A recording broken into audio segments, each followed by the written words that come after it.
নমস্কার প্রিয় দর্শক বন্ধু, আপনাদের সকলকে সম্পূর্ণা অ্যান্ড সোমাস কিচেনে স্বাগত জানাই। তা আজকে আমি আপনাদের জন্য সম্পূর্ণ একটা ইউনিক একটা নতুন রেসিপি নিয়ে এসেছি, আম কাতলা, যেটা এই গরমকালে দুপুরবেলায় ভাতের পাতে মানুষের মনকে যেমন তৃপ্তি করবে, তেমন শরীরকেও এই গরমের হাত থেকে ঠান্ডা রাখবে। তো তার জন্য এখানে আমি কিছু কাতলা মাছ নিয়েছি, নিয়ে একে একে তার মধ্যে আমি নুন আর হলুদ মাখিয়ে নেব। সমস্ত মাছগুলোতে নুন আর হলুদ মাখিয়ে আমি এখানে 10 মিনিটের মতো মাছগুলোকে রেস্টে রেখে দেব। তারপর একটা গ্যাসে কড়াই বসিয়ে কড়াইটা গরম হলে কিছুটা রিফাইন তেল দিয়ে, তেলটা যেই গরম হবে এইভাবে আমি কড়ার চারিপাশে তেলটা লাগিয়ে দিলাম, যাতে মাছগুলো সহজে কড়াতে না আটকে যায়। এরপর তেলটা গরম হলেই এক এক করে আমি এর মধ্যে কিছু মাছ ছেড়ে দেব। মাছগুলো যখন এক পিঠ হালকা লাল হয়ে যাবে তখনই আমি উল্টে দেব আরেক পিঠ ভাজার জন্য। এরকম মাছগুলো উল্টে দিলাম আমি। তারপর অপর পিঠটাও লাল করে ভেজে নিয়ে আমি মাছগুলোকে তুলে নেব। মাছগুলো তুলে আবার ওই একই তেলে বাকি মাছগুলোকে আমি ছেড়ে দেব। বাকি মাছগুলোকেও আমি সেমভাবে ভেজে নেব, নিয়ে আমি কড়াই থেকে তুলে নেব।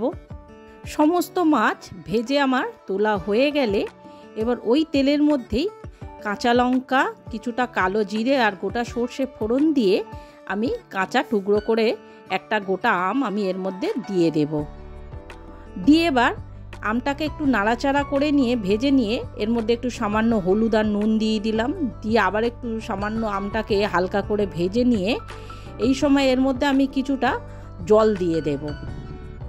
খুব বেশি জল দেব না, অল্প করে সামান্য একটু জল দিয়ে দেবো, যাতে আমগুলো সহজে সেদ্ধ হয়ে যায়।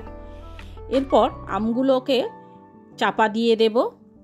2 মিনিট পর চাপা খুলে একটু নাড়াচাড়া করে নিয়ে একটা খুন্তির সাহায্যে দেখবেন আমগুলো সেদ্ধ হয়ে গেছে কিনা। যখনই দেখবেন আমগুলো সহজে কেটে যাচ্ছে, তার মানে আমগুলো সেদ্ধ হয়ে গেছে। তখনই এই সময় এর মধ্যে আমি কিছুটা সর্ষে বাটা দিয়ে দেব।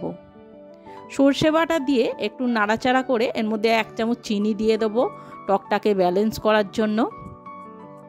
এরপর যখনই দেখবেন ঝোলটা ফুটতে শুরু করেছে, তখনই সেই ভেজে রাখা মাছগুলো এর মধ্যে দিয়ে দেব।